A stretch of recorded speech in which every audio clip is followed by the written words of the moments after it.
Hoy comenzamos con un nuevo video sobre uno de los movimientos más importantes que celebra con hoy, el 8 de marzo, con un paro o con una manifestación, hoy 8 de marzo, para celebrar el Día de la Mujer. Hoy vamos a hablar sobre ese movimiento, una breve historia, las fechas y los nombres claves para saber qué es la historia o el feminismo, qué significa el feminismo y de qué trata la larga trayectoria de este gran movimiento.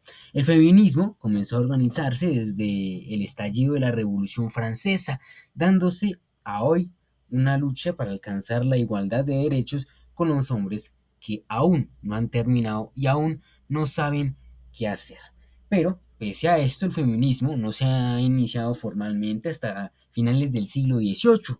Fueron muchas las mujeres que a lo largo de la historia se cuestionaron el rol que la sociedad les había impuesto y desafiaron las convenciones de su época. Pensadoras como Guillerma de Bohemia, que en pleno siglo VIII propuso crear una iglesia de mujeres, o escritoras como Christian de Pisan, quien en 1405 escribió La ciudad y las damas, un libro contra la misoginia, pusieron las primeras piedras en su causa que nacieron años después.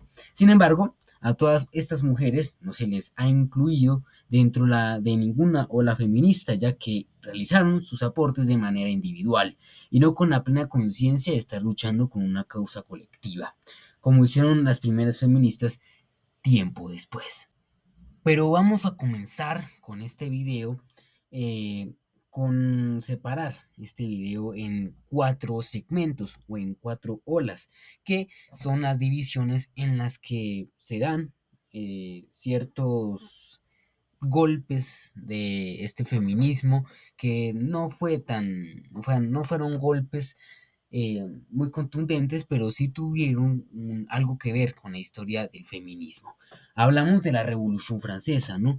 Que fue el comienzo que llegaron las mujeres a rebelarse con Francia, con el presidente de Francia, siendo el siglo XVIII donde se conoce como el siglo de las luces. Con este llegaron las ilustraciones, la Revolución Francesa y la defensa por la igualdad entre los ciudadanos. Adquirió un gran protagonismo en la sociedad. En 1789, en plena revolución, la Asamblea Nacional Constituyente Francesa aprobó la Declaración de los Derechos del Hombre y del Ciudadano, dando solo a conocer que eran los derechos de los hombres. Este documento, lejos de respaldar los derechos de todas las personas, recogía y proclamaba exclusivamente los derechos fundamentales de los hombres, siendo parte de la revolución y del movimiento ilustrado. Las mujeres empezaron a ser conscientes de la opresión en la que vivían y decidieron luchar contra ella.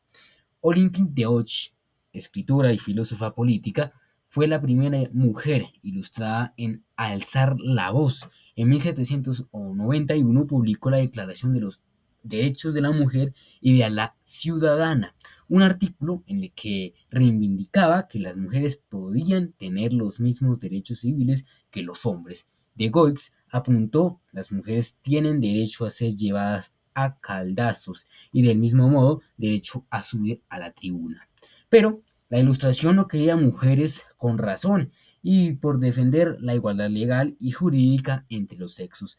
Olympique de Gouges fue guillotinada en 1793. Un año después de que publicaran el texto de Gouges, la escritora y filósofa inglesa Marie de Gonfart, mujer de Marie Celeste, escritora de Frankenstein o El moderno Prometeo, redactó la Vindicación de los Derechos de la Mujer, un artículo en el que proclamaba la igualdad entre los sexos y afirmaba que la diferencia entre la mujer y la mujer, que el hombre y la mujer no era algo natural sino cultural, un sesgo producido mediante la educación. Por eso, entre otras cosas, abogaba por una formación igualitaria. El poder reaccionó de manera muy negativa ante estos primeros debates feministas ilustrados. Como respuesta, las mujeres fueron excluidas de los derechos políticos y se prohibieron que pudieran reunirse más de 5 mujeres en la calle y muchas fueron encarceladas por sus ideas. Además, a inicios de 1800, el Código Napoleón, que planteaba el matrimonio como un contrato en el que la mujer estaba obligada a obedecer a su mujer y a su marido, se extendió por toda Europa. Así, la Ilustración alumbró el feminismo, pero también supuso su primera gran derrota. A unos pasos, Bueno, otros colectivos de continuemos con la mujeres segunda y ola hasta atrás feminista, se podrán también integrar conocida hombres como no el violentos. sufragismo. Surgió en Nosotras no Estados necesitamos que Unidos ustedes y en asistan a Reino nuestras Unido a marchas mediados y a del nuestros siglo espacios de XIX. lucha. En esta Sus espacios segunda fase, están el en esos feminismo grupos de pasó de ser WhatsApp en una donde lucha difunden packs de únicamente mujeres. intelectual Están a con esos convertirse compañeros de en un trabajo que movimiento de acosan. También es acción importante entender social. En Estados que Unidos, tras esta haber lucha luchado es por la nuestra y independencia en que su es una país, lucha que las mujeres queremos empezaron a liderar agruparse para nosotras, defender donde sus derechos nosotras seamos y las que los de los hablemos, donde esclavos. En nosotras seamos las que demos la cara, 1848, donde Elizabeth Cady, nosotras Louis llevemos el Stanton liderazgo. y Lucrecia Mott organizaron la Convención de Seneca Falls, la primera convención estadounidense sobre los primeros derechos de la mujer, donde, gracias a la firma de 68 mujeres y 32 hombres, se aprobó la Declaración de Seneca Falls o Declaración de Sentimientos. En este primer programa político, feministas se reivindicaban la igualdad de los derechos civiles, incluyendo el derecho a voto y la educación. Al otro lado del Atlántico, las mujeres inglesas empezaron a pedir el sufragismo feminista en 1832, pero su solicitud fue completamente ignorada. Por eso, más de 3 décadas después, el sufragista pasaron a la acción Emily Davis y Elizabeth Garnes, que redactaron la Ladies Petition, la primera petición masiva de voto para las mujeres que fueron respaldadas en 1499, donde fueron 1459 firmas. Sus compañeros y aliados John Stuart Mill y Henry Wadsworth presentaron el documento en la Cámara de los Comunes, donde la Ladies Petition fue rechazada. En 1903, en vista de la persistencia de respuesta negativa, la sufragista, liderada por Emily Pomfret, empezaron a irrumpir en discursos políticos, a asaltar los mitines del Parlamento, a usar métodos de lucha de los que fueron pioneras, como las huelgas de hambre, los encantamientos, los sabotajes y el uso de explosivos. Pero pese a las múltiples estrategias que idearon para hacer oír las feministas, continuaron siendo mayormente ignoradas. El sufragismo estuvo liderado el sufragismo estuvo liderado principalmente por mujeres burguesas blancas, pero al final de la segunda ola aparecieron feministas por otras realidades. Una de ellas fue Strutt, la esclava negra que habló de la doble exclusión por la ser negra y mujer. Otra fue Flora Strand, la socialista que manifestó la doble represión de clases y en género que sufrían las mujeres obreras, acuñando la frase como las mujeres es la boletaría del proletariado. Y finalizaba esta ola como finalizaba la Primera Guerra Mundial, cuando Reino Unido aceptó el sufragismo feminista como el agradecimiento a las mujeres por su trabajo prestado durante la guerra. A finales del siglo e inicios del siglo XX, el sufragismo feminista empezó a convertirse en una realidad. El primer país del mundo en adoptar el voto por las mujeres fue Nueva Zelanda, el 18 de septiembre de 1893. Le siguieron Australia en 1902, Finlandia en 1906 y Rusia en 1917. Finalizada la Primera Guerra Mundial, Reino Unido aceptó el sufragio feminista como el agradecimiento a las mujeres por su trabajo prestado durante la guerra. En 1920, Estados Unidos aprobó el voto para las mujeres blancas en España. El sufragio feminista llegó en 1931, durante la Segunda Guerra de República Española, pero desapareció nuevamente con la llegada de la dictadura franquista tras la guerra civil que se daba en ese tiempo. Bueno, continuemos con la tercera ola, el segundo sexo. En el periodo de entreguerras, el movimiento feminista se paralizó. Las mujeres habían conseguido el voto, algunas empezaron a ir a la universidad y satisfechas en esos nuevos derechos y libertades, muchas se desmovilizaron, pero después de la Segunda Guerra Mundial la sensación de malestar apareció de nuevo. Las mujeres habían participado de manera activa durante la guerra y ya no querían volver al rol de esposas sumisas, obedientes y complacientes. Ahora querían disponer de su independencia, trabajar, tener salarios y tener control de maternidad y divorciarse sin presión. En este contexto aparecieron los dos escritoras y filósofas que lideraron la tercera ola feminista, Betty Friedan y Simone de Beauvoir. La socialista y socióloga estadounidense Betty Friedan publicó en 1963 La mística de la feminidad, en un ensayo en el que abordaba el problema de que no tenía nombre. En La mística de la feminidad, Friedan criticó la situación de sometimiento que vivían las mujeres, afirmó que éstas eran infelices porque el sistema las obligaba a priorizar el cuidado de los demás frente a su yo y sus propios pensamientos. De Friedan tuvo un gran impacto en Estados Unidos e hizo que muchas mujeres se replantearan su papel en la sociedad. Por su parte, el estudio más complejo sobre la condición de la mujer llegó en 1949, cuando la filósofa francesa Simone de Beauvoir publicó El segundo sexo. En su ensayo, de Beauvoir defendía que no hay nada biológico que justifique los roles de género, sino que estos se van creando a medida que las mujeres cumplan con una serie de roles asociados a su sexo. La filosofía hizo una dura crítica del androcentrismo y apuntó: no se nace mujer, se llega a hacerlo. En definitiva, lo que afirmaba era que el género es una construcción social.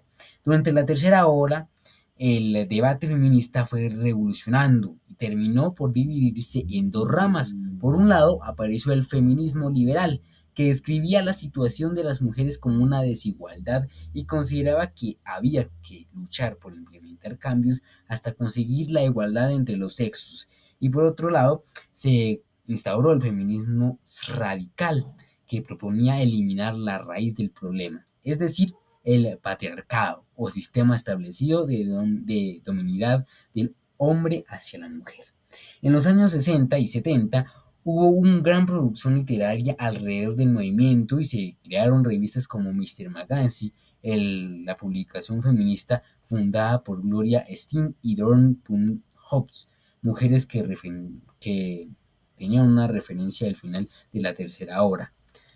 En estas publicaciones se incorporaron componentes de la teoría de Kirk, el antirracismo, la teoría postcolonia y la división positiva de la sexualidad a partir de los 90. Se puso el énfasis en reivindicar que no hay un solo tipo de mujer, sino múltiples, dependiendo de cuestiones sociales, culturales, éticas, religiosas, nacionales y demás. De hecho, al igual que en el siglo XXI o XIX con la lucha antiesclavista, el feminismo siempre ha ido del brazo de otras luchas históricas en colectivismo monetario que han sido perjudicadas cruelmente. Bueno, ahora continuemos con la cuarta ola, el feminismo en el siglo actual. A lo largo del siglo han sido conscientes sobre la persistencia de desigualdad entre los géneros que han ido creciendo en el mundo, ¿no? Y que el feminismo ha cogido fuerza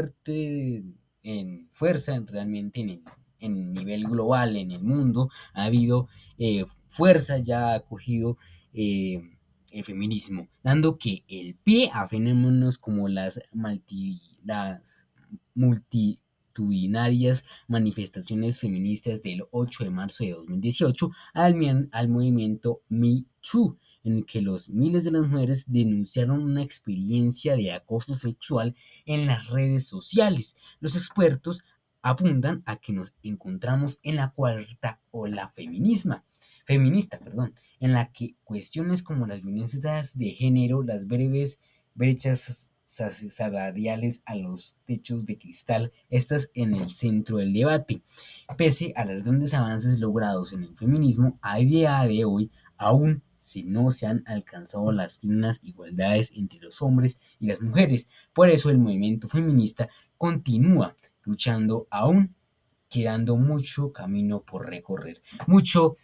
Eh, y este es un mensaje que quiero dar, siendo que aún queda, como dice al final, mucho camino por recorrer.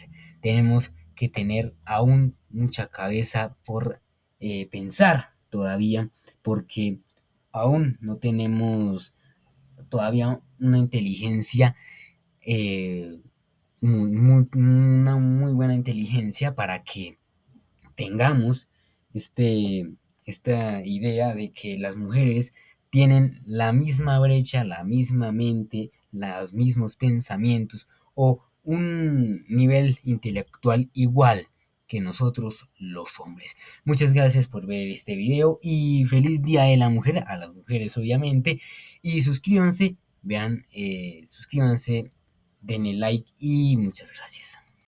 Si no lo podemos hacer legal, su deber es presionarlo como sus compañeras para que él renuncie. Lo Si vamos quieren, a hacer. podemos correr legalmente. Lo deben de presionar para que renuncie, porque no se vale que haga esto durante tantos años. Nosotros no nos pusimos de acuerdo.